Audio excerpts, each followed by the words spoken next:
Imagina a un Adolf Hitler vagando por las calles de Viena en 1908. No era el líder que conocemos, sino un hombre invisible, un artista rechazado por la Academia de Bellas Artes, que dormía en albergues para indigentes y se alimentaba de sopas de caridad.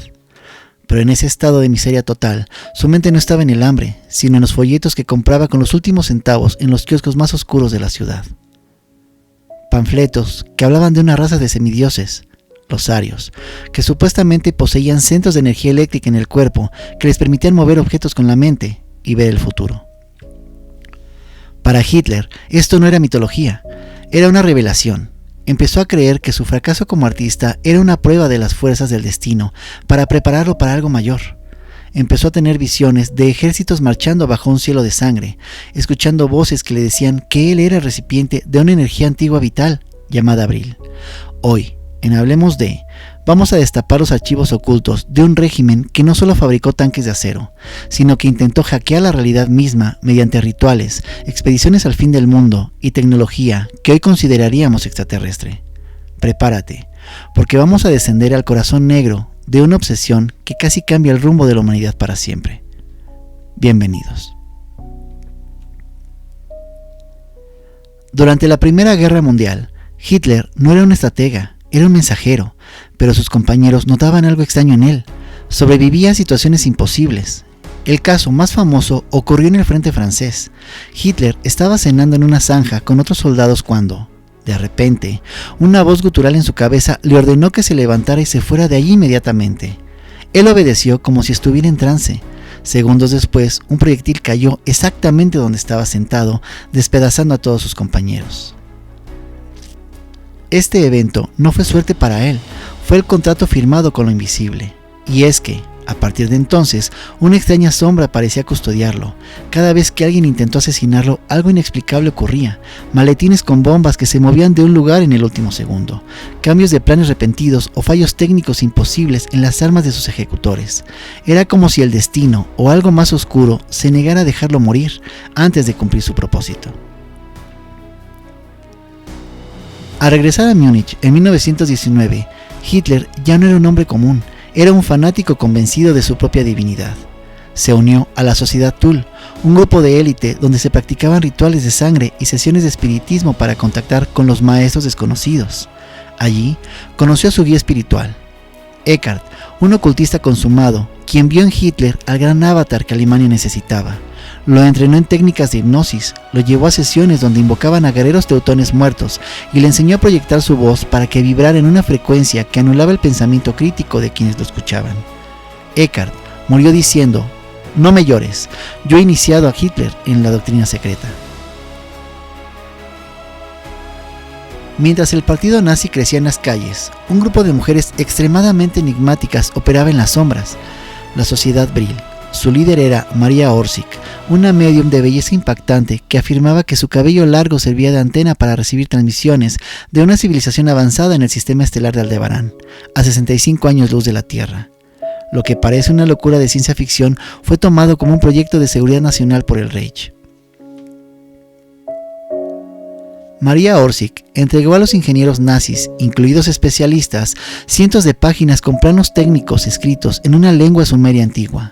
Estos planos no describían aviones, sino la máquina de vuelo hacia el más allá. Era un aparato circular que utilizaba motores de levitación magnética e implosión. Hitler y Himmler financiaron la construcción de estos prototipos en instalaciones secretas. No buscaban velocidad, buscaban romper el espacio. Se dice que estas mujeres lograron realizar pruebas de vuelo donde los aparatos desaparecían y aparecían en puntos distantes en segundos. Cuando la guerra terminó, Maria Orsic y su grupo desaparecieron sin dejar rastro, enviando un último mensaje a sus seguidores: «Nadie se queda aquí». Hitler sabía que para dominar una nación no bastaba con el miedo, se necesitaba un trance colectivo.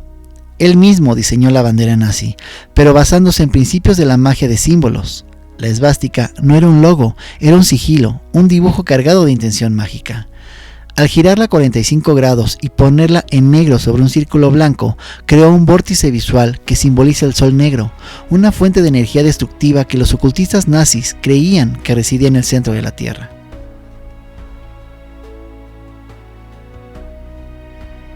En los mítines de Nuremberg, Hitler utilizaba la ingeniería de Albert Spencer para crear la Catedral de Luz. Eran 150 potentes reflectores antiaéreos apuntando directamente al cielo nocturno, creando columnas de luz de kilómetros de altura.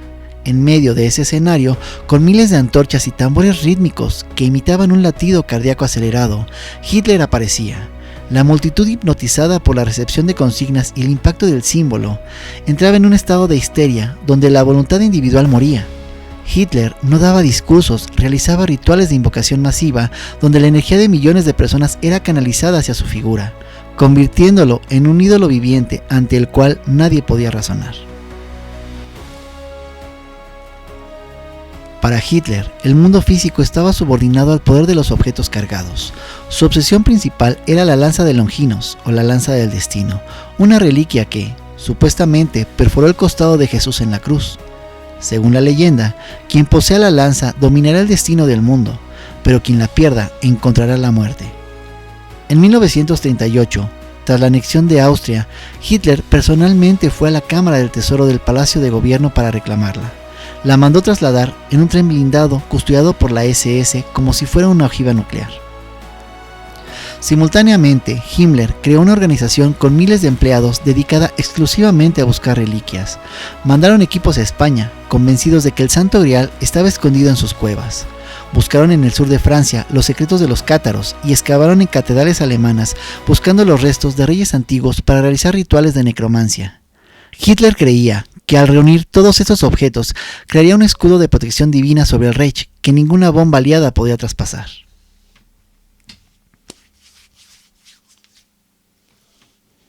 En 1938, el Reich envió una expedición masiva al Tíbet, la cual oficialmente iba a estudiar la fauna, pero en realidad llevaba instrucciones para contactar con los guardianes del Shambhala.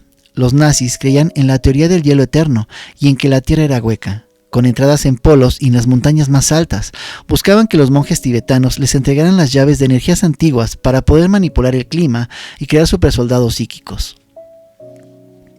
Al mismo tiempo, una expedición se dirigió a la Antártida. Los barcos nazis cartografiaron miles de kilómetros de hielo y, según informes secretos, encontraron túneles térmicos que llevaban a lagos de agua caliente bajo el continente helado. Allí, los nazis habrían construido la Base 201, una ciudad subterránea, ultratecnológica, diseñada para ser el último refugio del régimen. Se dice que cargamentos masivos de maquinaria, planos y personal científico fueron enviados ahí mediante submarinos que nunca regresaron a Alemania tras la rendición. En las profundidades de una mina en la frontera de Polonia y República Checa, el general de las SS, Hans Kammler, dirigió el proyecto más secreto de la guerra, la campana. Este artefacto medía unos 5 metros de alto y estaba hecho de un metal cerámico extremadamente resistente. En su interior, 2 cilindros giraban en sentidos opuestos a velocidades increíbles, llenos de una sustancia violeta llamada Serum 525, un mercurio rojo altamente radioactivo. Cuando la campana se activaba, los efectos eran terroríficos. Los científicos que trabajaban en ella sufrían muertes horribles, su sangre se cristalizaba y sus tejidos se descomponían en minutos. Las plantas, en un radio de 200 metros, se deshacían en una masa viscosa. Se cree que la campana era un experimento de antigravedad y distorsión del tiempo. Hitler esperaba usarla para crear un puente hacia otras dimensiones o para lanzar ataques desde el futuro. Al final de la guerra, Kammler y la campana desaparecieron. Ni los americanos ni los soviéticos encontraron rastros de ellos, alimentando la teoría de que Kammler logró activar la máquina y escapar a través del tiempo o hacia una de las bases ocultas. El programa espacial secreto del Reich, que según testimonios de ingenieros capturados tras la guerra y documentos filtrados, los nazis habrían logrado lo imposible en 1944, utilizando la tecnología de propulsión de los discos Brill, habrían establecido una base de observación en la cara oculta de la Luna. Se dice que Hitler veía la Luna no como un satélite, sino como el siguiente paso para el imperio del Sol Negro. Astronautas posteriores han reportado estructuras geométricas y luces anómalas que no parecen ser de origen natural ni americano. La teoría sugiere que los nazis utilizaron la Luna como un puesto de mando para monitorear la Tierra después de su supuesta derrota, esperando el momento en que su tecnología fuera lo suficientemente avanzada para regresar. Esta idea se conecta con los miles de avistamientos de ovnis que comenzaron justo después de 1945, muchos de los cuales tenían la misma forma circular que los planos de María Orsic. El 30 de abril de 1945, el mundo celebró la muerte de Hitler en su búnker en Berlín, pero hay detalles que no encajan. Ese mismo día, a cientos de kilómetros, las tropas estadounidenses recuperaban la lanza del destino en una cripta de Nuremberg. Para los ocultistas, Hitler no murió por las balas, sino porque perdió su protección mágica. Sin embargo, muchos dudan de que el cadáver quemado fuera realmente el suyo. ¿Acaso Hitler se escapó en uno de los submarinos hacia la base 201 en la Antártida? ¿O quizá hacia la Luna? Lo cierto es que el ocultismo nazi no murió con la guerra. Las expediciones al Tíbet, el desarrollo de la campana y los planos de las naves Brill pasaron a manos de las potencias vencedoras, dando inicio a la carrera espacial y a los proyectos secretos que aún hoy se mantienen bajo llave.